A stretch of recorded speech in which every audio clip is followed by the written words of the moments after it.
My feet ached. 6 hours into my shift at Bellinore, and the Friday night crowd showed no signs of slowing. Tables packed shoulder to shoulder, voices rising over clinking glasses, and the soft jazz bleeding from hidden speakers.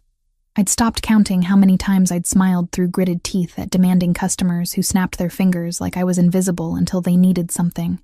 The scent of garlic and simmering marinara clung to my uniform. My white blouse was already stained near the hem from an earlier spill, though I'd tried to hide it beneath my black apron. Tips had been good tonight. They needed to be. Mom's treatment bills weren't going to pay themselves, and my nutrition degree might as well have been printed on tissue paper for all the good it did me now. Table 12 flagged me down. 4 men in expensive suits, the kind that screamed money without trying. I'd served them before, weeks ago. The memory wasn't pleasant. "Welcome back to Bellinore," I said, pulling out my notepad. "Professional, distant. Can I start you gentlemen with drinks?" The one in the center, mid-20s with slicked black hair and cold eyes, looked up slowly. Recognition flickered across his face. Not the good kind. "You." His accent carried traces of Japanese underneath polished American English. "I remember you." I didn't remember his name, but I remembered the attitude. The way he'd sent back 3 perfectly good dishes, claiming each had something wrong when we both knew he just enjoyed watching people scramble. "Of course, sir. What can I get you this evening?" He leaned back in his chair, studying me like I was something he'd scraped off his shoe. His friends exchanged glances, smirks. This wasn't going to end well. "Bring us your most expensive wine." "The Barolo." I wrote it down. $300 a bottle. Excellent choice. "I'll be right back with that." His hand shot out, catching my wrist. Not hard enough to hurt, hard enough to stop me. Actually, I changed my mind. "Bring us the Brunello instead. $450. I crossed out the first selection. "Of course." "No, wait." That same cold smile. The Barolo was fine. One of his friends laughed, quiet, mean. My jaw tightened, but I kept my expression neutral. This was a game to him. Power, control, making someone dance because he could. The Barolo. "I'll have it right out." I pulled my wrist free and walked away, feeling their eyes on my back. Burning. Assessing. The wine came from our reserve. I handled the bottle carefully, knowing that if anything went wrong, the cost would come from my tips. From Mom's medication fund. When I returned, the table had gone quiet. Watchful. The man in the center gestured for me to pour. I did. Steady hands, professional movements. The wine caught the light as it filled his glass, deep red like blood. Then his hand moved. Just a quick jerk, like he'd suddenly reached for something. His elbow connected with my arm, and the bottle tilted. Wine splashed across the white tablecloth, spreading like a wound. Drops hit my blouse, my apron, but most of it pooled on the table between us. Clumsy. He said it in Japanese first, then English, loud enough for nearby tables to hear. "Look what you did." My hands shook. "Sir, Typical. He switched back to Japanese, saying something that made his friends laugh. I didn't understand the words, but I understood the tone. Contempt. Disgust. He pulled out his wallet, extracting a $100 bill. Then he dropped it on the floor at my feet. "Pick it up." His voice cut through the sudden silence around us. "It's where you belong anyway, on the floor." Heat flooded my face. Not embarrassment. Anger. Pure, white-hot fury that I'd learned to swallow every single shift because I needed this job, needed the money, needed to keep my head down and survive. But something in me cracked. "No." The word came out steady, clear. His eyebrows rose. "What?" I said no. I set the wine bottle down carefully on a nearby station. "I'll get the manager. He can handle this." I turned to walk away. "You'll do what I tell you, or you'll be out of a job by morning." He said it loud enough for half the restaurant to hear. "My father owns half this city. One phone call, and you're finished." My back was to him. I didn't see the movement that followed. Only heard it. The scrape of a chair. Quick footsteps. Then a sound like a hand meeting expensive fabric. When I turned, my breath caught. A man stood behind Kenji, both hands fisted in the collar of that expensive suit, lifting him slightly off his feet. Tall, easily over 6 feet, with dark hair swept back from a face carved from stone and shadow. His suit was charcoal, perfectly tailored, and when he moved, it was with the contained grace of something dangerous. I knew him. Everyone who worked at Bellanotte knew him.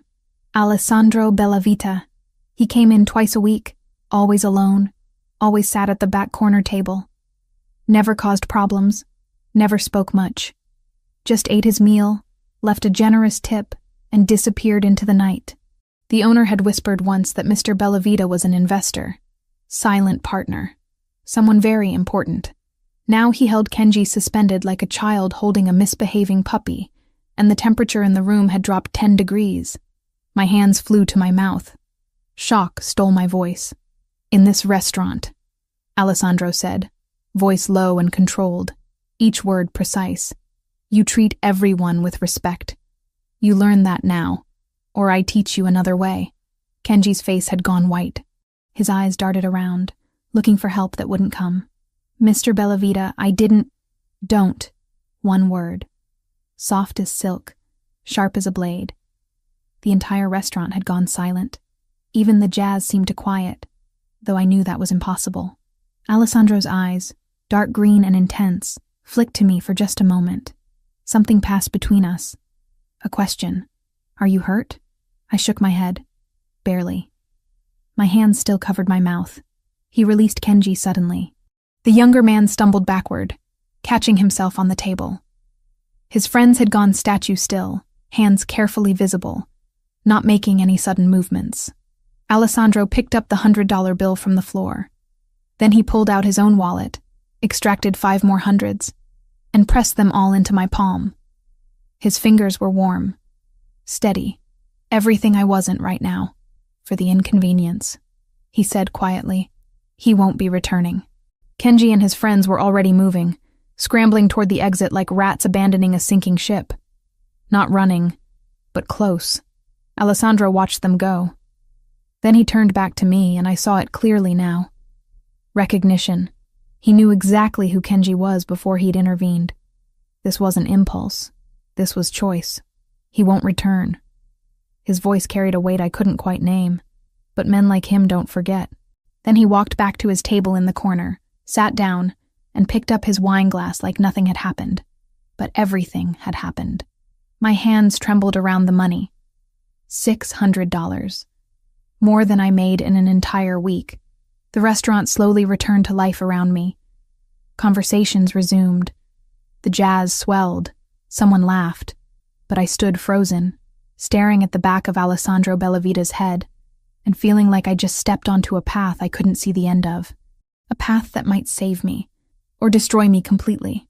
My hands wouldn't stop shaking. Even an hour after closing, after cleaning wine stains from the tablecloth and accepting congratulations from coworkers who'd witnessed the whole thing, my fingers trembled around the $600 tucked in my apron pocket. Marco, the night manager, found me in the staff room. 60 years old, silver hair, tired eyes that had seen too much. He gestured for me to follow him into his cramped office that smelled of espresso and old paperwork. "Sit." I sat. He studied me for a long moment, hands folded on his desk. "You know who that was, don't you?" "The man who intervened. Mr. Bellavita. He comes in twice a week." "Alessandro Bellavita." Marco's voice dropped. "He's not just a customer, Camilla. He's a silent partner. Owns 30% of Bellanotte. Has for 3 years. The information settled over me like cold water. I didn't know. Not many people do. He prefers it that way." Marco leaned forward. "What happened tonight? You need to thank him properly, before you leave. He's still here." My stomach twisted. "Marco, I can't—" "You can. You will." His tone softened slightly. "He defended you. In our world, that means something. Show respect. Our world. As if I belonged to it. As if I understood the rules of whatever game I'd stumbled into. But I needed this job. So I nodded." Alessandro sat at his usual table, now cleared except for a glass of red wine. The restaurant had emptied, just a few staff cleaning up, their movements deliberately distant, giving him space, or giving us space. I approached slowly, each step feeling heavier than the last. He looked up when I was still 10 feet away, as if he'd been tracking my movement the entire time. "Mr. Bellavita," my voice came out steadier than I felt. "I wanted to thank you for what you did tonight. Alessandro." He gestured to the chair across from him. Not a suggestion. A command wrapped in courtesy. I sat. Up close, he was even more striking than I'd realized. Sharp cheekbones, strong jaw darkened by stubble, and those eyes, green like deep water, studying me with an intensity that made my skin prickle with awareness. A thin scar traced his jawline, barely visible, old, healed. "You didn't have to intervene," I continued, "but I'm grateful you did. Yes, I did. Simple. Absolute. Men like Kenji Yamamoto need to be reminded that money doesn't buy immunity from consequences." The way he said Kenji's full name, casual and certain, sent warning signals through my nervous system. "You know him. I know who he is, who his father is, what they do." Alessandro took a slow sip of wine. "Do you?" I shook my head. "Hiroshi Yamamoto runs the Yamaguchi Gumi operations in New York, one of the most powerful Yakuza families on the East Coast." He set his glass down with deliberate care. "His son is a spoiled child playing at being dangerous, but the family name still carries weight." My throat went dry. "Then why did you—" "Because what he did was unacceptable. Because you deserve better than to be humiliated in your own workplace." His gaze never left mine. "Because some things are worth the complications they create." The air between us felt charged, electric, like standing too close to a live wire. Am I in danger? The question escaped before I could stop it. Alessandro's expression didn't change, but something flickered in his eyes. From Kenji? Possibly. From me? That ghost of a smile appeared, dark and knowing. Extremely, but not in the way you think. Heat flooded my cheeks. I stood abruptly. "I should go. Thank you again." His hand caught my wrist, not hard, just enough to stop me. His skin was warm, his grip firm but careful. "Camilla." My name in his mouth did something to my pulse. "If anything happens, anything that makes you uncomfortable or afraid, you call me." He released me, pulling a business card from his jacket. Thick cream paper, embossed lettering. Just his name and a phone number. Day or night. Understood. I took the card, our fingers brushing. Understood. Walking away felt like wading through deep water. His presence pulled at me, magnetic and terrifying. The subway ride to Hell's Kitchen took 40 minutes. Long enough for adrenaline to fade, replaced by bone-deep exhaustion and a growing sense of unreality. Had tonight actually happened? Had Alessandro Bellavita, silent partner and apparent crime lord, really defended me against a Yakuza heir? My tiny apartment welcomed me with its familiar shabbiness. Cracked tiles in the bathroom, paint peeling near the windows, furniture from thrift stores and sidewalk finds. But it was mine. Paid for with my own money, my own sweat. I collapsed on the second-hand couch, still in my uniform, and stared at the ceiling until my phone buzzed. Unknown number. The text made my blood freeze. Careful who you accept protection from. Not all saviors are heroes. My hand shook so badly I nearly dropped the phone. I read it again. Then again. Someone was watching. Someone who knew what had happened tonight. Someone who wanted me afraid. I should call the police. Report the threat. But what would I say? That a man I didn't know had sent a cryptic warning after another man defended me from public humiliation? Before I could decide, my apartment buzzer rang. At 1 a.m, terror spiked through my exhaustion. I stood frozen, staring at the intercom. It buzzed again, insistent. I pressed the button. Who is it? Camila Torres? A woman's voice. Young, confident. My name is Sophia. I'm a friend of my brother's. Alessandro sent me to check that you got home safely. Relief and suspicion warred in my chest. I'm fine. Can I come up? Just for a moment. I promise I'm not here to cause problems. Something in her tone, warm but genuine, made me buzz her in. Sofia Bellavita looked nothing like her brother. Petite, maybe 5'4", with long dark hair and striking features softened by an easy smile. She wore designer jeans and a leather jacket that probably cost more than my monthly rent. Sorry about the late hour. She stepped inside when I opened the door, scanning my apartment with quick efficiency. Not judging, assessing. Alessandro gets protective. It's annoying but usually well-intentioned. You're his sister. Unfortunately, but she said it with affection. And you're the waitress who made him lose his composure in the middle of Bella Nota. That's impressive. He's usually better at keeping his reactions hidden. I closed the door, suddenly conscious of the stained uniform, my tangled hair, the exhaustion pulling at my features. I didn't ask him to intervene. No, you didn't. That's probably why he did. Sophia settled onto my couch like she belonged there. Can we talk? Just for a few minutes? I wanted to refuse, wanted to kick her out and pretend tonight had never happened. Instead, I sat in the armchair across from her. About what? About the text you just received. My spine went rigid. How do you... Alessandro has people watching your building. They saw Kenji's associate leaving after placing a tracker on your phone line. She held up a hand before I could explode. It's been removed. The message was traced to a burner phone purchased this afternoon in Queens. We know it came from someone in Kenji's circle. The casual way she said we, like surveillance and tracking were normal conversation topics, made me lightheaded. This is insane. I pressed my palms against my eyes. I'm a waitress. I make minimum wage plus tips. I have student loans and medical bills and a mother with cancer. I don't belong in whatever world this is. No, you don't. Sophia's voice gentled. But you're in it now. And my brother, for better or worse, has decided you're under his protection. That means Kenji Yamamoto will think twice before escalating things. But he sent the message anyway. A warning, posturing, testing boundaries. She leaned forward. Kenji is a coward, Camila. He attacks people who can't fight back. Now that Alessandro has marked you as protected, Kenji has to decide if pushing further is worth the consequences. Marked me. Like property. Like territory. I didn't ask for any of this. I know. Sophia stood, pulling out her own card. But it's happening anyway. Call me if you need anything. Girl to girl, no Alessandro involved. Though fair warning, he'll find out eventually anyway. He always does. She left as quickly as she'd arrived, leaving me alone with too many questions and not nearly enough answers. I showered, changed into pajamas, and tried to sleep. Failed. My mind kept replaying Alessandro's hand on my wrist, his voice saying my name, the way he'd looked at me like I was something worth protecting, worth complicating his life for. Dawn crept through my thin curtains, gray and unwelcome. I hadn't slept. Just lay there, staring at 2 business cards on my nightstand, wondering how a single night could tilt my entire world sideways.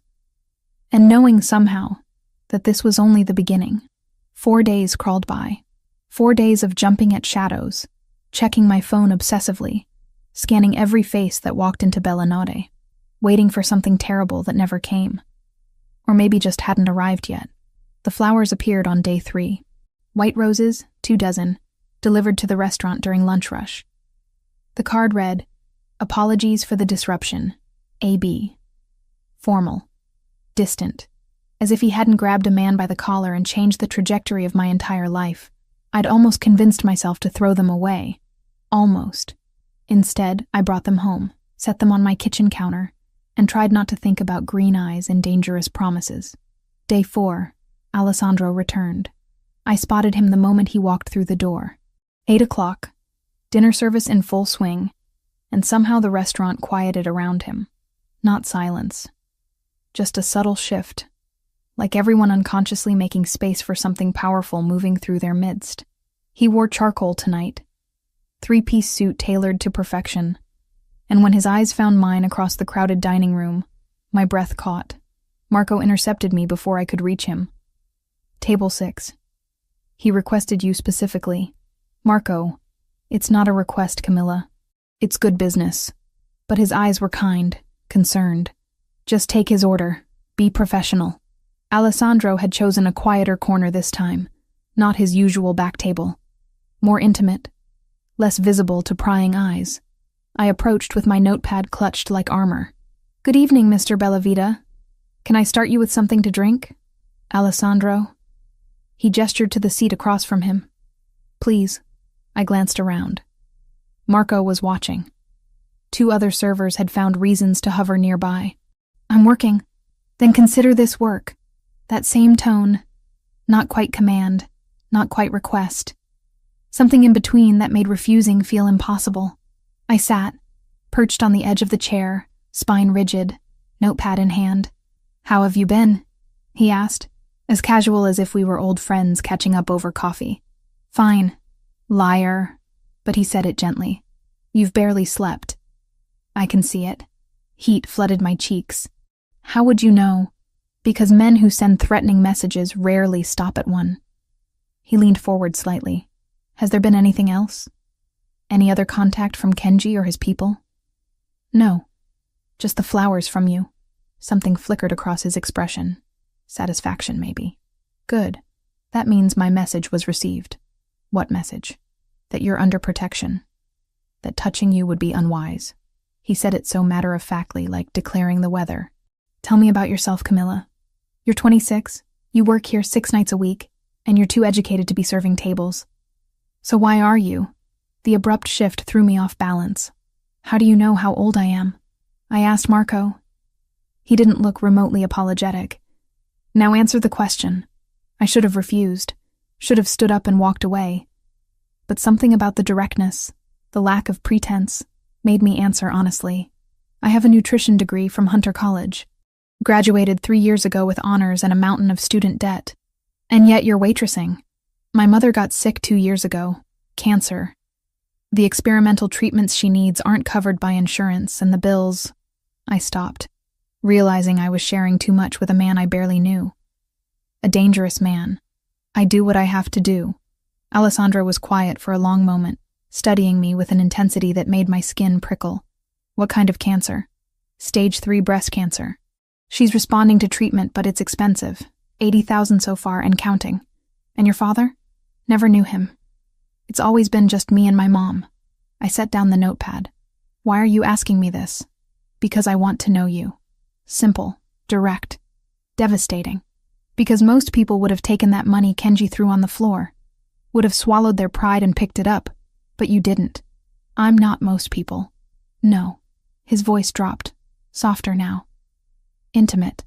You're not. A server appeared at Alessandro's elbow, breaking the moment. He ordered without looking at the menu, something in Italian that I didn't catch, and waved the server away. I know the best oncologist in New York, he said once we were alone again. Dr. Rachel Chen at Memorial Sloan Kettering. She owes me a favor. I could make a call. No. The word came out sharper than intended. Thank you, but no.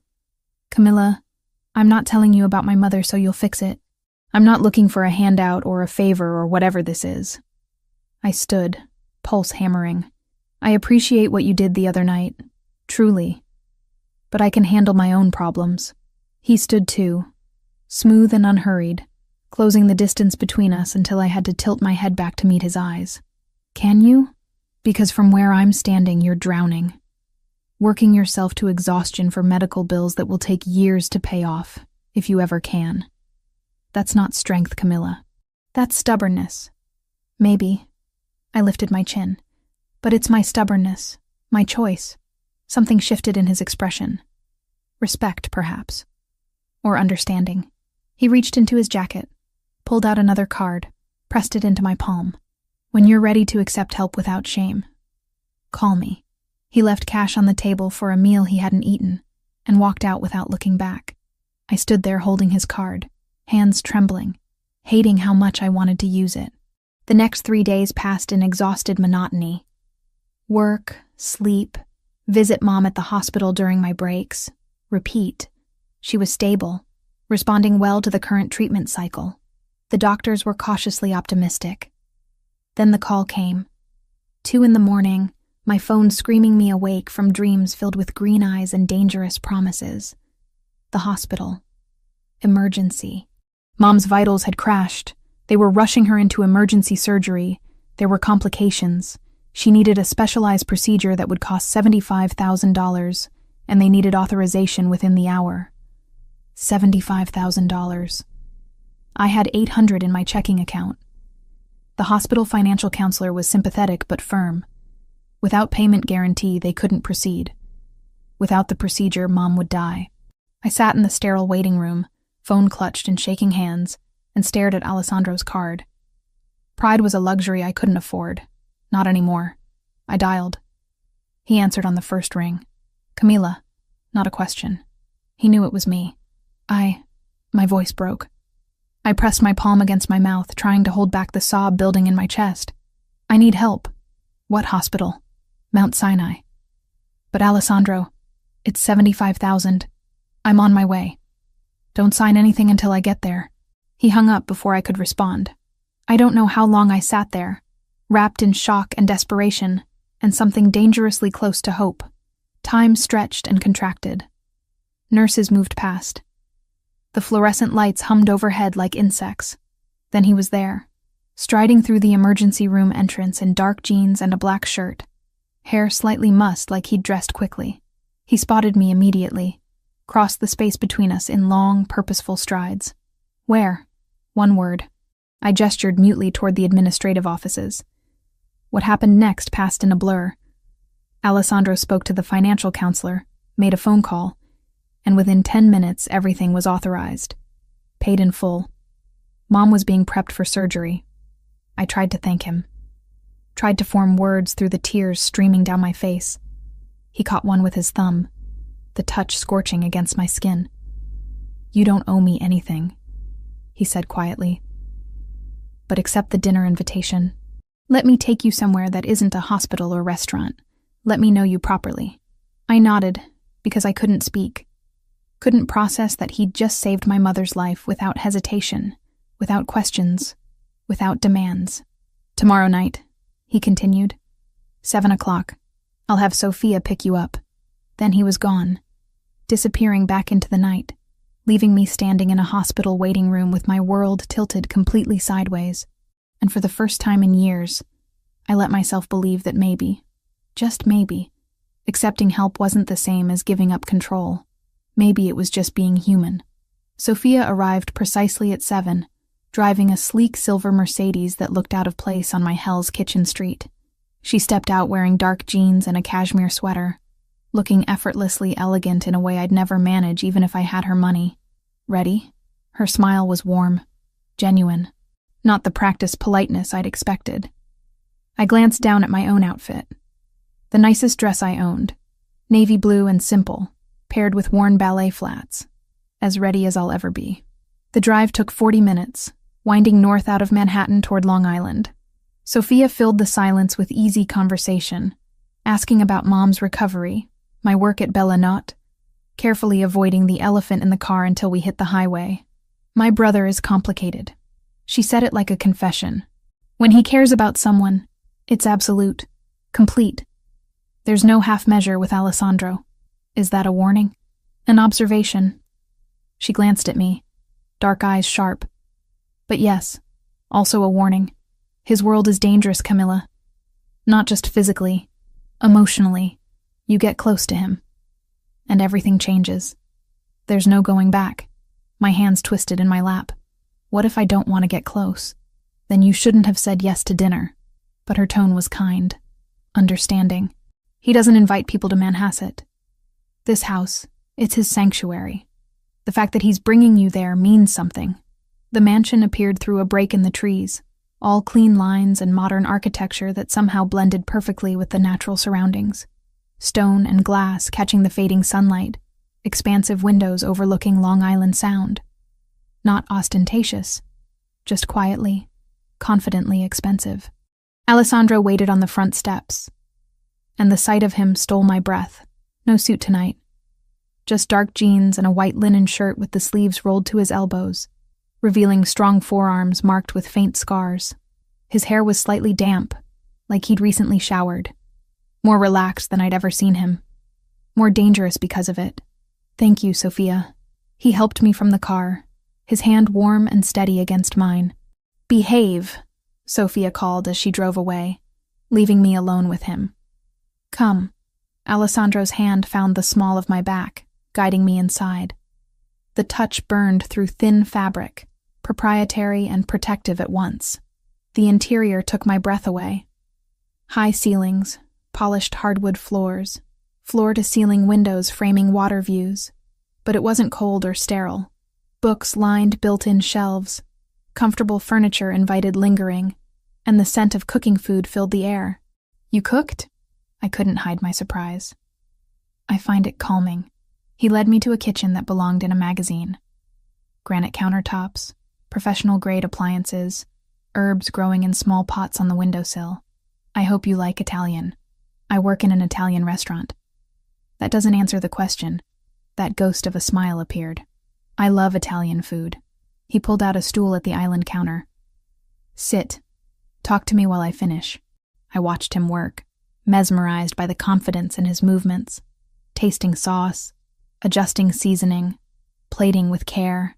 This man who held people by their collar and commanded fear now concentrated on making sure the pasta was perfectly al dente. "How did you learn to cook?" I asked. "My mother. She insisted all her children know how to feed themselves properly." He glanced up, something soft crossing his expression. "She died when I was 24. Car accident. My father went 6 months later. Heart attack, the doctor said. But I think it was grief. I'm sorry. It was a long time ago." He set a plate before me.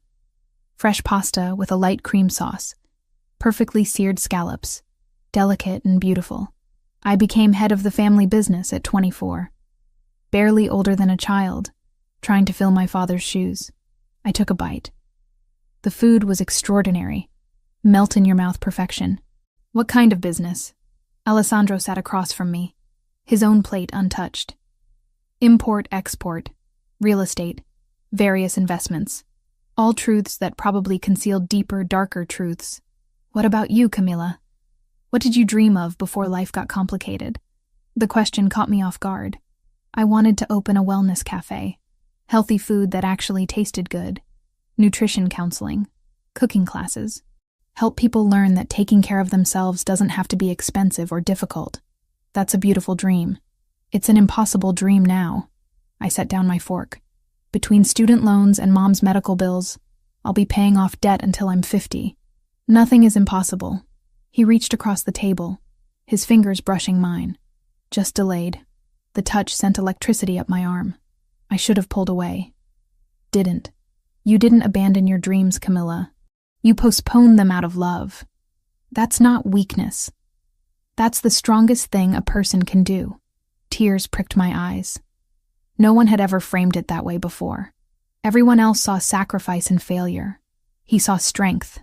We finished dinner with easier conversation, trading stories about growing up in New York, favorite books, music that made us think or feel or remember. He was surprisingly well-read, quoting poetry between bites of pasta, discussing philosophy like he'd spent years studying it. "Come." Alessandro stood, offering his hand. "I want to show you something." He led me through the house to a room lined entirely with books. Floor-to-ceiling shelves filled with volumes in multiple languages, comfortable leather chairs positioned near windows overlooking the water. A reader's paradise. "This is incredible." I moved toward the shelves, fingers trailing over spines. Classic literature mixed with modern fiction. History texts beside poetry collections. I spend most of my time here when I'm at the house. He stood close behind me, his presence warming my back. It's the one place I can be just Alessandro. Not the boss, not the heir to a legacy I never asked for. Just a man who likes to read. I turned, found him closer than expected. His eyes, dark green in the soft lighting, held mine with an intensity that made breathing difficult. "Camilla." My name was almost a question. "May I kiss you?" The fact that he asked, that this powerful man who commanded others without hesitation was requesting permission, undid something in me. Yes.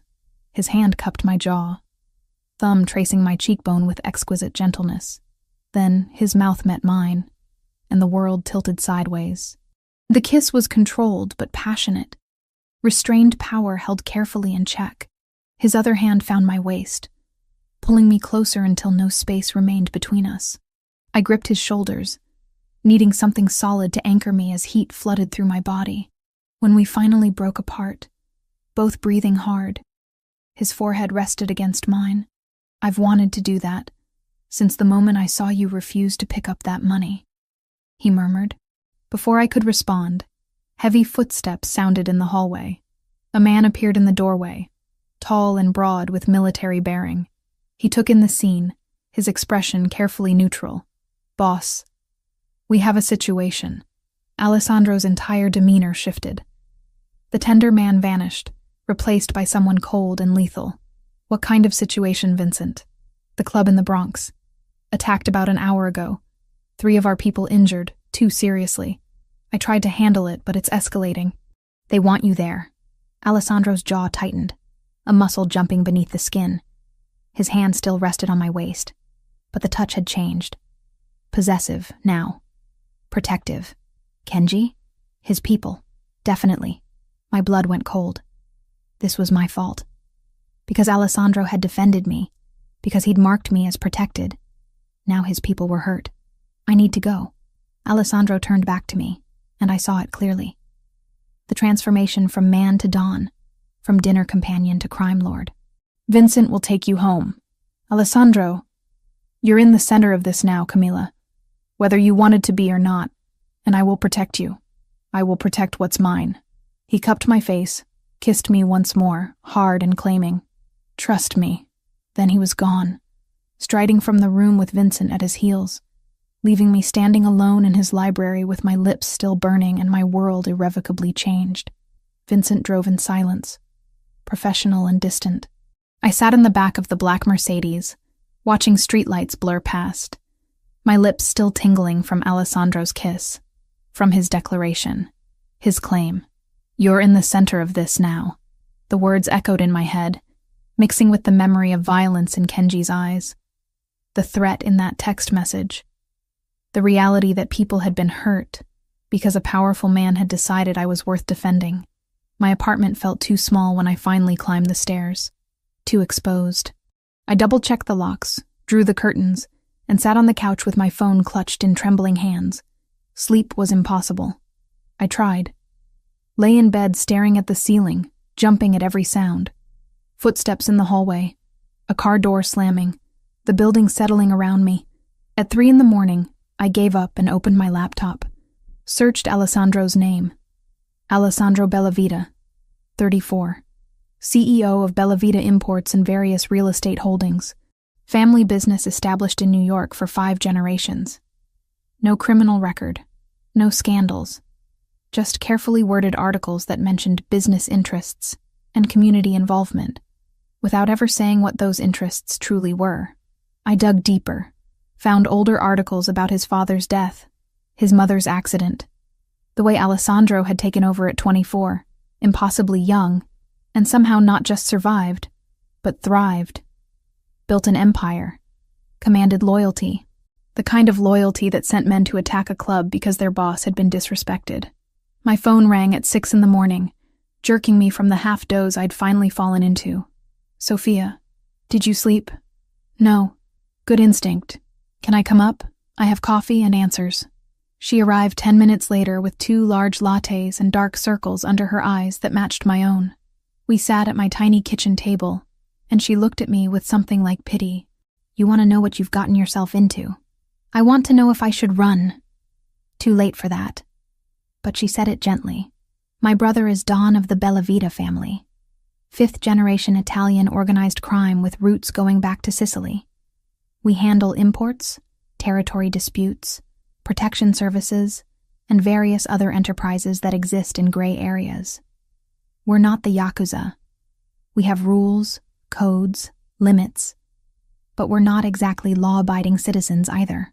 The words settled over me like concrete. Heavy. Suffocating. Real. "And Kenji?"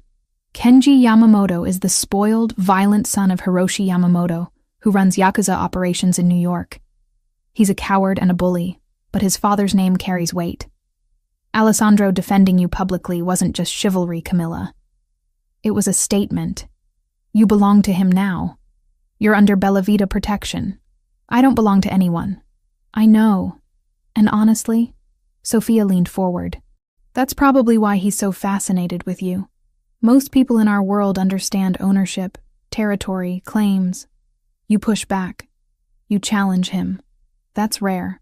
My hands wrapped around the coffee cup, seeking warmth I couldn't seem to find.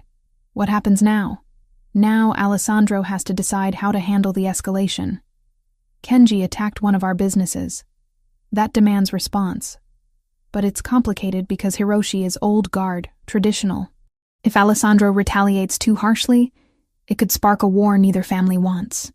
I thought about Alessandro's face when Vincent had interrupted. The cold fury, the lethal control. And me, you're the reason this started. Which means your leverage, insurance, a target. She reached across the table, squeezing my hand. But Alessandro won't let anything happen to you. I've never seen him like this, Camilla. He's protective to the point of obsession. The next knock came an hour after Sophia left. Not the buzzer. Direct pounding on my apartment door that made my heart stop. I looked through the peephole. Alessandro stood in the hallway, still in the same clothes from last night, looking exhausted and dangerous and devastatingly focused. I opened the door. He stepped inside, closed it behind him, and pulled me into his arms without a word. Just held me, his face buried in my hair, his breath warm against my neck. "Are you hurt?" I asked. "No." His voice was rough, tired. "The injured men will recover. The club has damage, but nothing that can't be fixed." It was a message, not an actual attempt to destroy anything. He pulled back, cupping my face in both hands. "I put men on your building last night. 3 of them. Rotating shifts. You're being watched 24 hours. Something in me snapped. All the fear, exhaustion, and anger from the past 12 hours crystallized into white-hot fury. I stepped out of his hold. "You what? I'm protecting you. You're suffocating me." My voice shook. "I didn't ask for guards. I didn't ask to be watched. I didn't ask for any of this, Alessandro." His expression darkened. "You're in danger because of me, because I chose to defend you. That makes your safety my responsibility. I'm not your responsibility. I'm not your possession. I'm not some helpless thing that needs constant surveillance." I crossed my arms, holding myself together. "You're doing to me exactly what Kenji tried to do. Controlling me, making decisions for me. The only difference is, you're doing it while claiming its protection." He went very still, dangerously still. When he spoke, his voice was soft. "Lethal. Don't compare me to him. Then don't act like him." I held his gaze, even though every instinct screamed at me to back down. "I understand you're trying to help. I understand the danger is real. But if this, whatever this is between us, is going to work, you can't just make decisions about my life without asking me first. You want me to ask permission to keep you alive? I want you to treat me like a partner, not a prisoner." My throat tightened. "I'm choosing to be here, Alessandro. Choosing to accept the risks that come with being close to you. But that has to be my choice. Not something you force on me because you've decided what's best." The silence stretched between us, taut as a wire. I watched emotions flicker across his face. Anger, frustration. Something that looked almost like fear. Then he exhaled slowly, his shoulders dropping. "You're right." "I'm what?" "Right." He moved closer, but didn't touch me. Gave me space even as every line of his body screamed that he wanted to pull me close. I'm learning how to care about someone who isn't part of this world. Someone who doesn't understand how we operate. And I'm doing it badly. His hand lifted, hovering near my cheek before dropping. "I just watched men get hurt because I let myself care about you. The first thing I thought wasn't about retribution or territory or politics. It was that if they'd gone after you instead, if something had happened to you while I was comfortable in my house, I would burn this entire city down." The raw honesty in his voice made my anger falter. "I'm terrified," he continued, "of losing you before I've even really had you. Of watching you get hurt because of my choices, my world, my enemies. So yes, I'm being overprotective, controlling, everything you said. But it comes from a place of absolute terror, not disrespect." I reached up, touching his face, feeling the stubble, the tension in his jaw. "Then work with me, not around me. Let me have some agency in this situation. Even if it's just the illusion of control, I can do that." He turned his head, pressing a kiss to my palm. "But you have to meet me halfway. Let me keep you safe in ways that don't make you feel caged. Trust that I'm not trying to own you, just trying to keep you alive long enough to know you properly. Deal. I leaned forward, resting my forehead against his chest, feeling his heartbeat, steady and strong. But Alessandro, we need to talk about what happens next, because hiding me away isn't going to stop Kenji. It's just going to escalate things. His arms came around me finally, solid and warm and protective without being suffocating. I know. Which is why we need to move your mother somewhere safer. Somewhere Kenji can't use her as leverage against you. Move her where? My property in Manhasset has a medical suite, 24-hour nursing staff, top-of-the-line equipment. She'll be comfortable and safe. The offer was too much, too generous, too everything. Alessandro, this isn't charity, it's strategy. But his voice was gentle. You're part of my world now, whether we like it or not. That means the people you love become targets. Your mother is vulnerable in a public hospital.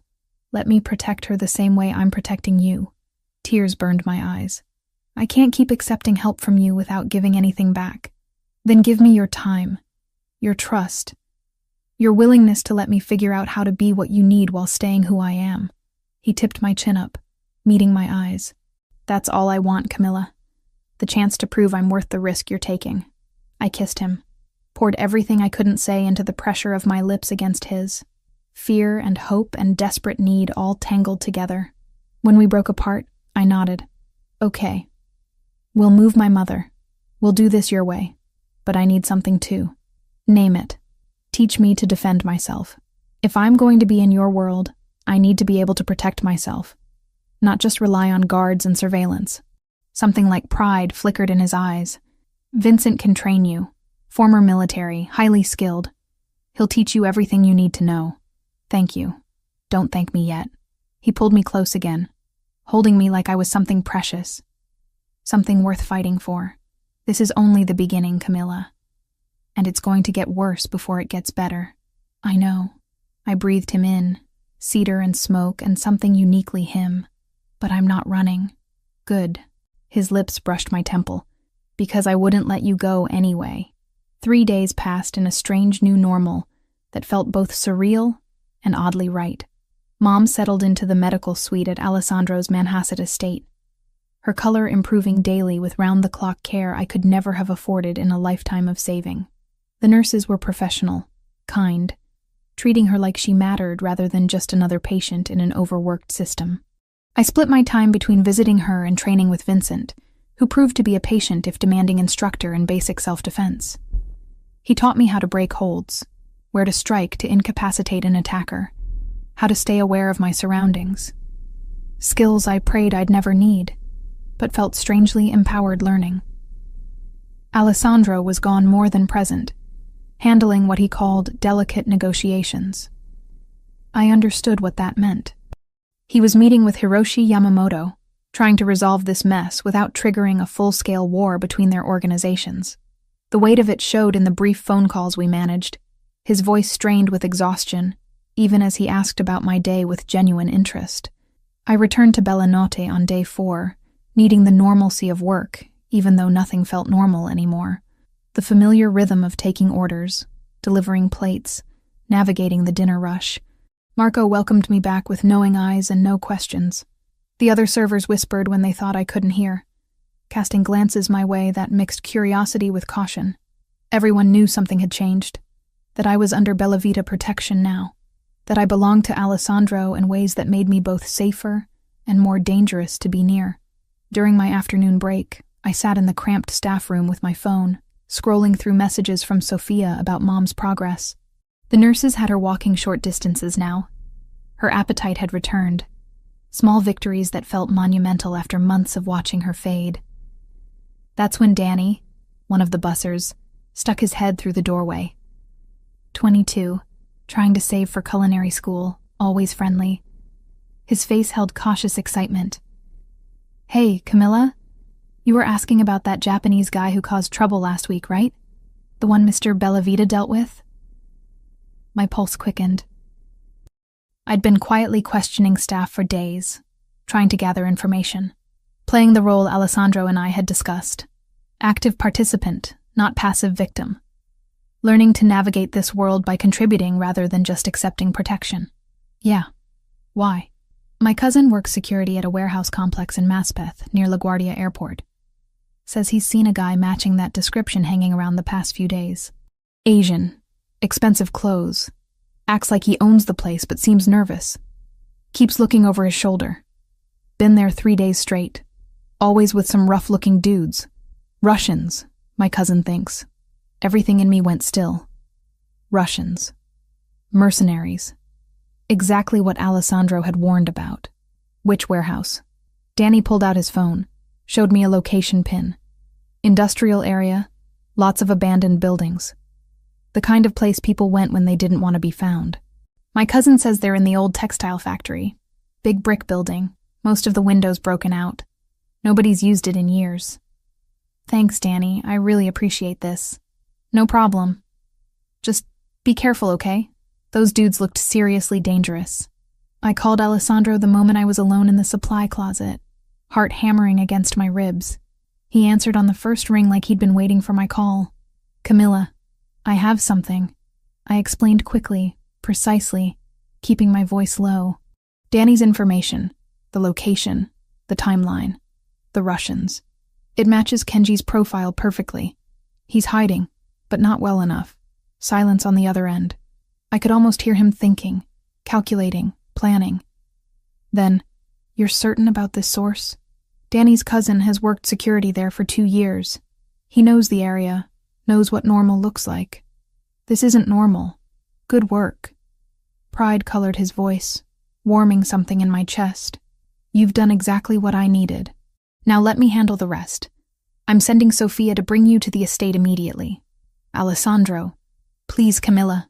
His voice dropped, urgent. Raw. Trust me on this. You've given me the advantage I needed. Now let me use it to end this before anyone else gets hurt.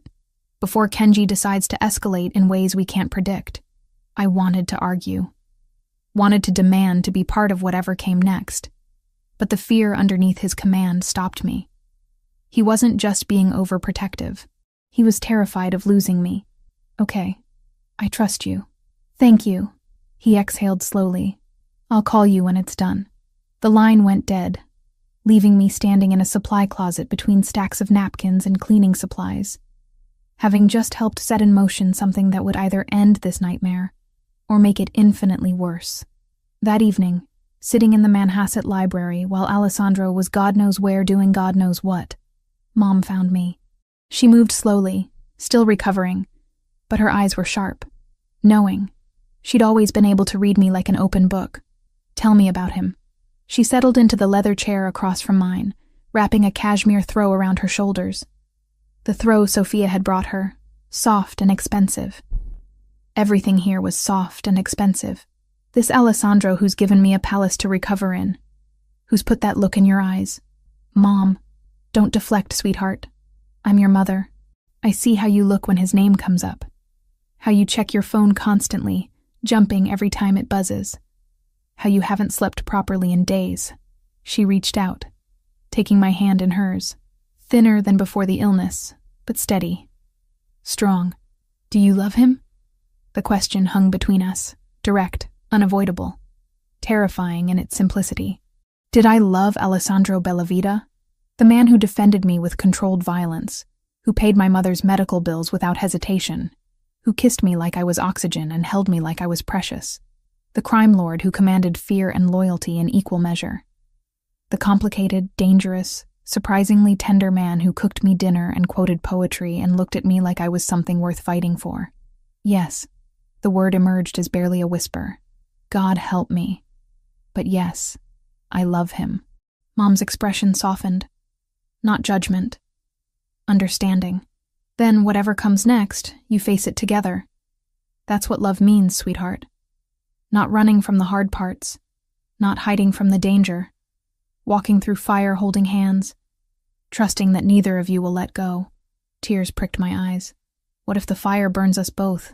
Then you burn together. But something tells me that man won't let anything happen to you. I've seen the way Sophia talks about him. The way everyone here moves when his name is mentioned.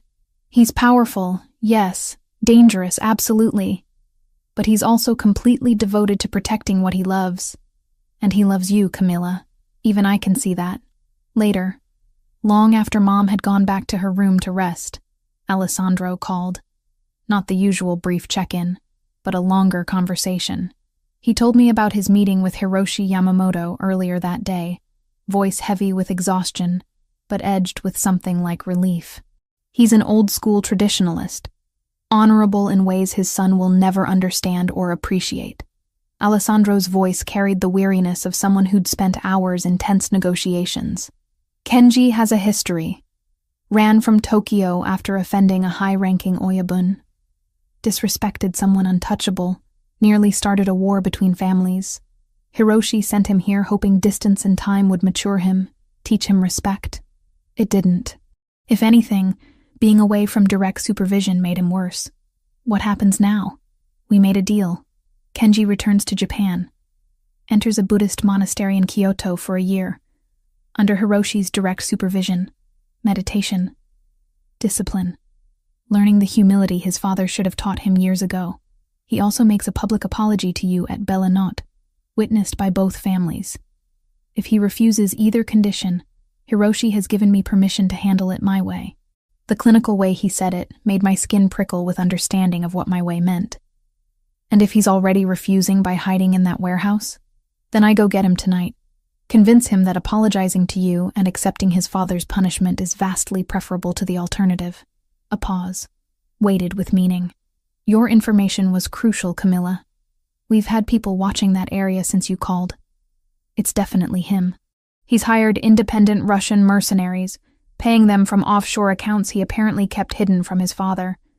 Smart enough to cover his tracks financially, but not smart enough to hide his location properly. Independent. Does that matter? It means when we move on him, it won't trigger automatic retaliation from the Bratva.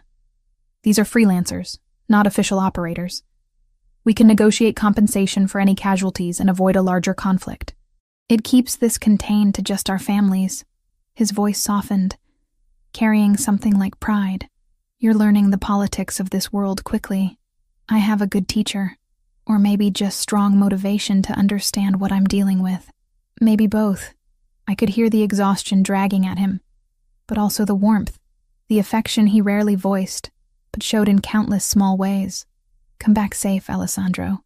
Whatever you're planning with Kenji tonight, whatever happens in that warehouse, just come back to me.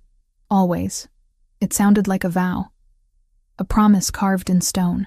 I have too much to lose now. You've become my reason, Camilla.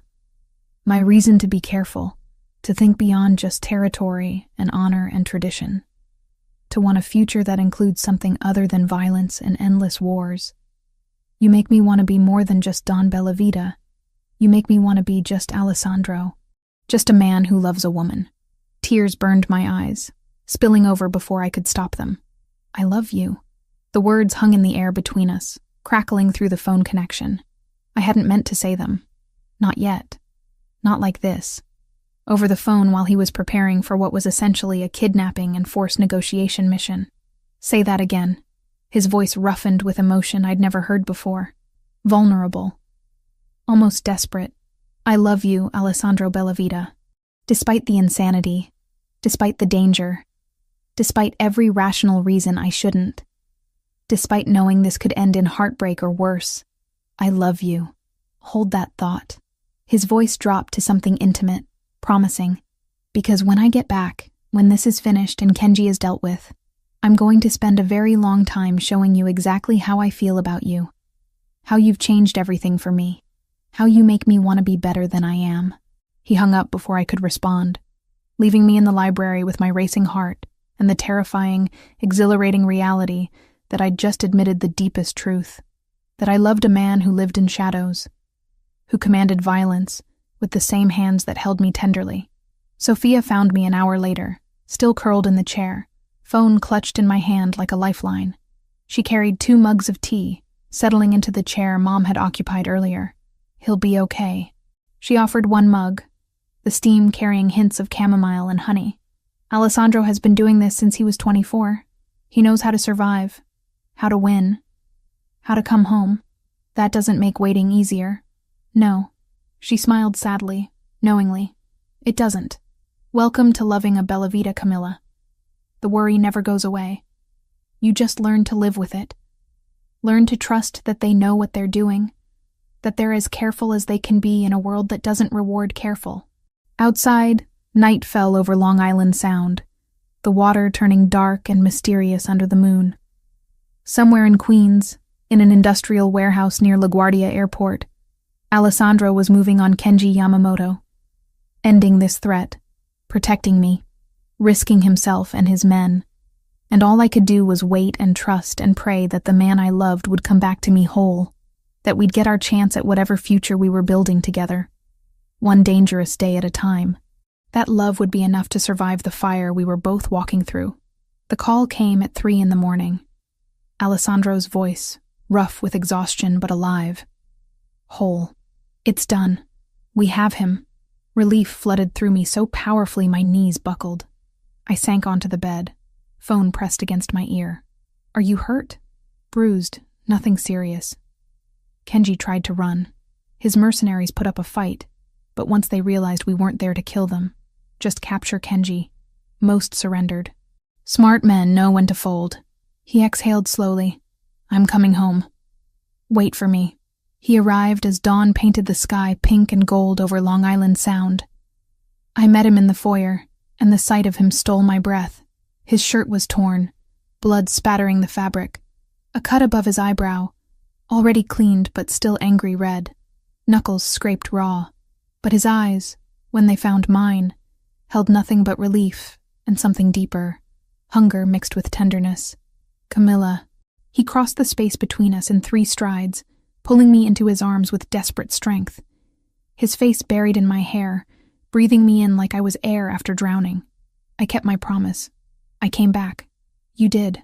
My hands roamed his back, his shoulders, confirming he was real and whole. What happens to Kenji now? Hiroshi is on his way to collect him. We have him secured, unharmed. I kept my word on that too. He pulled back enough to cut my face, thumbs stroking my cheeks. But first, I need you to know something.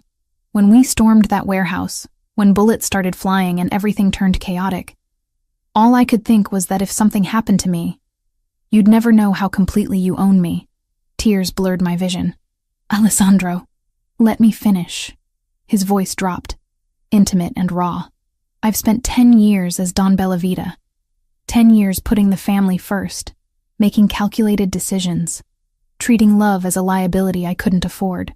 Then you walked into my restaurant, refused to be humiliated, and looked at that money on the floor like picking it up would cost you something more valuable than pride, your dignity, your sense of self. And I was lost. He kissed me then, deep and claiming and achingly tender, poured everything he couldn't say into the pressure of his lips against mine, the way his hands trembled slightly as they held my face. When we broke apart, both breathing hard, he rested his forehead against mine. I love you, Camila Torres. Completely. Absolutely. In ways that terrify me because I finally understand what I have to lose. You won't lose me. I gripped his wrists, anchoring us together. I'm here. I'm yours. And you're mine. Always. He kissed me again. Softer this time. A promise sealed. Now come. Hiroshi will be here soon, and I need you to see how this ends. An hour later, a convoy of black cars arrived. Hiroshi Yamamoto stepped out of the lead vehicle, and I understood immediately why he commanded respect. 55 but looking older, silver threading his black hair, traditional suit immaculate. His face was carved from stone and disappointment. This was a man who'd built an empire on honor and discipline, watching his son destroy everything he'd tried to teach. Alessandro met him in the study. I sat nearby, present but quiet, as we'd agreed, witnessing but not participating, understanding my role. Hiroshi looked at his son, bound to a chair, defiant even in defeat. The disgust in the older man's eyes was palpable. Then he turned to Alessandro, bowing slightly. Respect between equals. I thank you for not killing him, Bellavita, though I'm not certain he deserves the mercy. We had an agreement. Alessandro's voice was formal, controlled. Your son violated codes we both hold sacred, but he's still your blood, blood that has brought nothing but shame. Hiroshi's English was precise. Each word weighted. The monastery in Kyoto will either break him or rebuild him. If he returns unchanged, he will not return to my house. They discussed terms with the efficiency of men who understood each other perfectly. Alessandro would pay compensation to the families of the 2 Russian mercenaries killed in the confrontation. 50,000 each. Blood money, but necessary to avoid retaliation from the Bratva. Hiroshi would owe the Bellavita family a favor, unspecified and open-ended. A debt of honor that might be called in tomorrow or 10 years from now. Then came the condition I'd been waiting for. The public apology, Alessandro said. At Bella Notte, tomorrow night. Both families present to witness it. Kenji's head snapped up, face twisting with rage. I won't. You will. Hiroshi's voice cut like a blade. Or you will be dead to me. No monastery. No second chance. Just exile and disgrace. The silence stretched. Then Kenji's shoulders slumped, the fight draining out of him. Cowardice and self-preservation winning over pride. I'll do it. The words emerged bitter. Defeated. The next evening I stood in Bella Notte wearing the navy dress from our first real dinner, Alessandro's hand warm against the small of my back. The restaurant had been cleared except for key members of both families. Marco stood near the kitchen, face carefully neutral. Sophia sat at a nearby table, offering me encouraging smiles. Kenji entered with his father, looking smaller somehow. Diminished. His expensive suit couldn't hide the defeat in his posture, the shame radiating from every line of his body. He approached where I stood with Alessandro, stopped 3 feet away, and slowly, mechanically, bowed. Deep and formal, holding the position longer than seemed comfortable. I am sorry. He spoke first in Japanese, the words flowing with ritual formality, then switched to English. I was arrogant, cruel, and unworthy of basic humanity. I disrespected you in this place, treated you as less than human because I believed my name and money made me untouchable. I was wrong. You showed me grace I did not deserve when you refused to lower yourself to my level. I ask your forgiveness, though I do not merit it. I vow to learn from this shame, to become a man worthy of the honor my father has tried to teach me. The restaurant was utterly silent. Every eye watched, witnessing this moment. The humiliation of a spoiled heir. The dignity of a woman who'd refused to be broken. I looked at Alessandro. He nodded slightly. My choice. My terms. I accept your apology, Kenji Yamamoto. My voice carried clearly in the silence.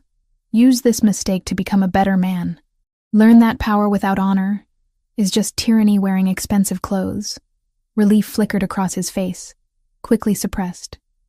He bowed again, then retreated to his father's side. They left without another word, taking with them the threat that had hung over my life for weeks. The moment they were gone, Alessandro pulled me close, kissing me in front of everyone, claiming me publicly, completely. When he pulled back, his eyes blazed with pride. You are magnificent. I learned from the best. He took my hand, addressed the room. Tonight marks the end of a threat and the beginning of something better.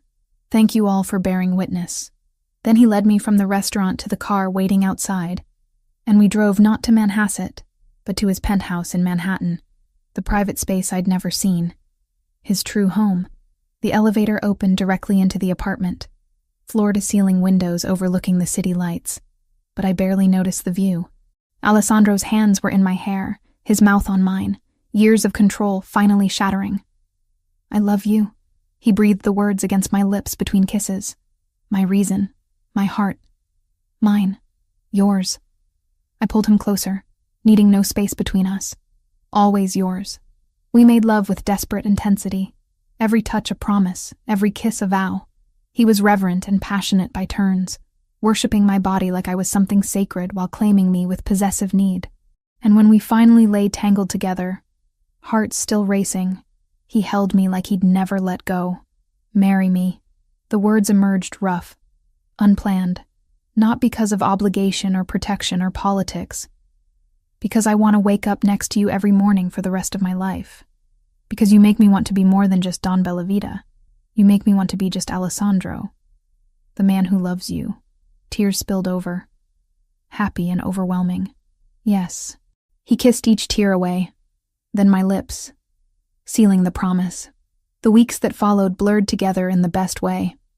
Alessandro introduced me to key members of his family, watching with barely concealed pride as I held my own in conversations about business and territory. Vincent continued my self-defense training until I could disarm an attacker with confidence. I had dinner with the capos and their wives, learning the unwritten rules of this world I'd chosen. Mom continued improving, her strength returning daily. Sophia became the sister I'd never had, teaching me how to navigate society functions, and which families were allies versus those who required careful distance. And through it all, Alessandro was there, in the quiet moments and the chaotic ones, teaching me, protecting me, loving me with an intensity that should have been frightening but just felt right. 3 months after that night at Bella Notte, I stood in my penthouse bathroom staring at a positive pregnancy test. Alessandro's child growing inside me, our future taking shape in ways I'd never imagined possible. When I told him, he dropped to his knees, pressing his face against my still flat stomach, and cried, this powerful, dangerous man, undone by joy and hope and the promise of the family we were creating together. I love you, he whispered against my skin, both of you, more than I knew was possible. And I knew, despite everything, despite the danger and complexity and madness of this world, we would be okay, because love, real love, was worth fighting for, worth walking through fire for, worth everything. 3 months later, I stood in the kitchen of Bella Notte during lunch prep, reviewing the new wellness menu I'd developed. Manager of Nutritional Development. The title still felt surreal, printed on business cards that bore my name beneath the restaurant's elegant logo. Alessandro had acquired full ownership of Bella Notte a month ago, but the promotion had been earned through months of work creating healthy options that didn't sacrifice the flavors the restaurant was known for. Marco squeezed my shoulder as he passed. The salmon dish is selling out every night. You've got a gift, Camilla. I smiled, warmth spreading through my chest. This was my dream, realized in ways I'd never imagined possible. Not my own cafe yet, but a foundation. A beginning. Life had settled into a rhythm that felt both normal and extraordinary. Alessandro and I lived in the Manhattan penthouse, close enough that I could walk to work on nice days. Mom had moved into a beautiful apartment on the Upper West Side, her cancer in remission, her strength returning daily. We had dinner together twice a week, and she'd started volunteering at a cancer support center, helping others navigate the maze of treatments and insurance battles she'd survived. Sophia had become the sister I'd never had. We met for coffee, went shopping, attended charity galas together, where I learned to navigate the complex social dynamics of Alessandro's world. The other wives had accepted me cautiously at first, then with genuine warmth once they realized I had no interest in playing power games. I was Alessandro's partner, not his accessory. Vincent had declared my self-defense training complete 2 weeks ago, though we still practiced once a week. I could disarm an attacker, break holds, protect myself. Knowledge I prayed I'd never need but carried with quiet confidence. There were still dangers, of course. A new player had moved into Brooklyn territory, testing boundaries, probing for weaknesses. Alessandro handled it with the same calculated precision he applied to everything, never bringing the violence home, but never hiding the reality either. We'd learned to balance honesty with protection, trust with wisdom. But today, none of that mattered, because today, I held a secret that would change everything. The pregnancy test sat in my purse, taken during my break, positive and undeniable. Alessandro's child growing inside me. Our future taking physical form. I hadn't planned to tell him tonight. Had wanted to find the perfect moment. Create something special. But the words burned inside me. Too big to contain. He picked me up after my shift, as he often did when his schedule allowed. The sight of him leaning against his car, dark jeans and a leather jacket, made my heart skip like it had that first night. Some things never changed. How was your day? He kissed me, slow and thorough, not caring about the people walking past. Good. Productive. Yours? Long, tedious meetings about territory agreements. He opened my door, hand at my back as I slid in. But better now. We drove through Manhattan, the city lights beginning to glow as dusk fell. I studied his profile. This man who'd defended me, claimed me, loved me with an intensity that still took my breath away. Father of my child, my future husband. We'd set a wedding date for 2 months from now. Small ceremony at the Manhasset estate, just family and close friends. Nothing ostentatious. Just us, promising forever in front of people who mattered. Alessandro? My hand found his on the center console, fingers intertwining. Yes, amore mio, I'm pregnant. The car swerved slightly. He corrected immediately, pulling over to the side of the road with quick, precise movements. The engine idled as he turned to face me fully, eyes wide with shock. Say that again. I'm pregnant. About 6 weeks, I think. I took 3 tests today. All positive. For a moment, he just stared. Then his hand lifted, trembling slightly, cupping my face with exquisite gentleness. A baby. Our baby. Tears spilled over before I could stop them. I know it's fast. We're not even married yet. And with everything happening in Brooklyn, he silenced me with a kiss, pouring everything he felt into the press of his lips against mine. When he pulled back, his own eyes were wet. I love you. Both of you. His hand slid to my stomach, resting there with reverent care.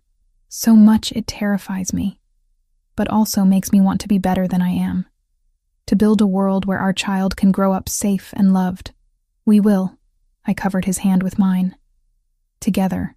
He drove us home in charged silence, his hand never leaving my knee. Once inside the penthouse, he pulled me close, holding me like I was something infinitely precious. Marry me, he murmured against my hair. Not in 2 months. Soon. As soon as we can arrange it. I want you to be my wife before you start showing. Want our child born knowing their parents are bound by every law and tradition that exists. Yes. I laughed through tears. Yes, of course yes. 8 weeks later, I stood in the library of the Manhasset estate, Sophia adjusting my veil with gentle hands. The dress was simple ivory silk, elegant without being ostentatious, with room for the slight swell of my stomach that had just begun to show. Ready? Sophia smiled, her own eyes suspiciously bright. More than ready. Mom waited outside the library, looking healthier than she had in years. She took my hands, squeezed gently. Your father would be so proud of you, sweetheart. The woman you've become, the life you've built. The courage you showed in choosing love despite the risks. Thank you for supporting this. For understanding. How could I not? Alessandro makes you happier than I've ever seen you. And he loves you with everything he has. She kissed my cheek. Now let's get you married. The ceremony took place in the garden overlooking Long Island Sound. Sunset painting the sky in brilliant shades of orange and gold. 40 guests, all family or close friends. Vincent stood as Alessandro's best man, Sophia as my maid of honor. But I only had eyes for Alessandro. He stood beneath an arch of white roses, wearing a perfectly tailored charcoal suit, and the expression on his face when I appeared stole my breath. Love and awe and possession and tenderness all mixed together in a look that promised forever. The vows were traditional, spoken in English and Italian, binding us by every law that mattered. When the officiant pronounced us husband and wife, Alessandro kissed me like it was the first time, and the 1000th, sealing a promise we'd both fought hard to reach. Later, after dinner and dancing and congratulations, we stood on the terrace overlooking the water. His hand rested on my stomach. Protective and loving, feeling for movement that wouldn't come for weeks yet. What are you thinking? He asked softly. I leaned back against him, safe and warm, and completely certain of my choice. That 6 months ago, I was just a waitress trying to survive. A man tried to humiliate me. Another man defended me. And my life changed completely. For better or worse? Definitely better. I turned in his arms, meeting those green eyes that had captured me from the first. Your world is dangerous, Alessandro. But it's also filled with fierce loyalty, absolute love, and unexpected honor. You've shown me that strength comes in many forms. That real love doesn't ignore danger, it faces it together. I would burn this entire city for you. He said it simply, like stating fact. You and our child are my entire world now. I know. I stretched up, kissing him softly. And I wouldn't trade this life, this love, for anything. Not safety, not normalcy, nothing. You're mine. Forever. And you're mine. Camilla Bellavita. He smiled against my lips. Always. 6 months ago, I thought I understood my life. Understood the limits of what I could hope for. Dream of. Become. Then Alessandro had grabbed an arrogant heir by the collar, looked at me with those intense green eyes, and destroyed every assumption I'd made about my future. He'd saved me. But really, we'd saved each other. And as we stood on that terrace with our future literally growing between us, the city lights beginning to glow in the distance, I knew with absolute certainty that this was just the beginning, that whatever challenges came, whatever dangers we'd face them together.